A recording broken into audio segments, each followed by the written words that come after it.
உனக்கும் ஒரு ட்விஸ்ட். நான் காலையில வந்து அந்த பிங்க் கலர் ட்ரெஸ்க்கு இது மேட்ச் பண்ணிடுவேன். யார் கார் பண்ணியிருந்தேன்னா இது ஆக்சுவலா வந்து என்னோடது, வீட்டுல இருந்து எடுத்தது போட்டுச்சா. அதோட இயரிங் பாத்தீங்கன்னா இதுதான். சரியா? ஏறக்குறைய இந்த செயின் வாங்கி எவ்வளவு நாள் இருக்கும்னு நீ நினைக்கிற? இது வாங்க. இந்த மாடல் வந்து நான் எடுத்து இந்த இதுக்கும் இமிடேஷன் ஜுவல்லரி தான் இது, வேற எதுவுமே கிடையாது. இந்த ஜுவல்லரி எடுத்து எவ்வளவு நாள் இருக்கும்னு நினைக்கிறீங்க? சொல்லு, நீ சொல்லு. பெரிய வேண்டாம், ஒரு அப்ராக்சிமேட்டா ஒரு சொல்லுங்களே, கலர் லுக் எல்லாம் பார்த்து சொல்லுங்களே. ஒரு 4 வருஷம். 4 வருஷம். நீயே? ஃப்ரெண்ட்ஸ், இந்த ஜுவல்லரி எடுத்து கிட்டத்தட்ட 12 வருஷம் ஆகுது.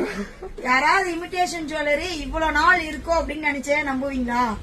நான் வந்து கவரிங்னு நம்ம ஃபேன்சி ஆரம்பிக்கலாம் அப்படிங்கும் போது நான் இந்த ஜுவல்லரி ஃபர்ஸ்ட் எனக்குன்னு வாங்கினேன். 12 வருஷம் ஆகுது. நீங்க எல்லாம் சொல்றீங்க 6 மாசத்துல கலர் போகுது, 1 மாசத்துல கலர் போகுதுன்னு. நான் வச்சிருக்கிறது பாருங்க 12 வருஷமா இன்னைக்கு வேற வாங்கின மாதிரியே இருக்கும். இதுல துணி கூட வந்து உங்களுக்கு கலரோ பிளாக்கோ ஆயிருக்காது. இதுல இருந்து எப்படி என்ன தெரியுது? நம்ம ஒரு பொருள் வாங்குறதுல நம்ம வச்சிருக்கிறதுல பொறுத்துதான் இருக்கு. இயரிங்கும் பாருங்க, ஜுவல்ஸும் பாருங்க, இன்னைக்கு வாங்கினது மாதிரியே தான் இருக்கும். 12 வருஷம் ஆகுது இந்த இது வாங்கி. சாக் ஆகுறாங்க பாத்தீங்களா? இது மட்டும் இல்லைங்க ஃப்ரெண்ட்ஸ், ஒவ்வொரு பொருளுமே ஒரு 40 ரூபா ஜிம்கானம் வாங்கி எடுத்து வச்சிருந்தனாலும் இது வரைக்கும் அப்படியே தான் யூஸ் பண்ணிட்டு இருக்கேன். எதையுமே நான் தூக்கி போட மாட்டேன். 40 ரூபா ஜிம்கா கூட கலர் போகாம வச்சிருப்பேன்.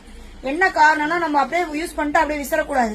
நான் ஒவ்வொன்றுக்கும் நீட்டா பாக்ஸ் போட்டு மெயின்டைன் பண்ணிட்டு இருக்கேன். நீங்களும் அது மாதிரி யூஸ் பண்றதுக்கு மெயின்டைன் பண்ணி பாருங்க.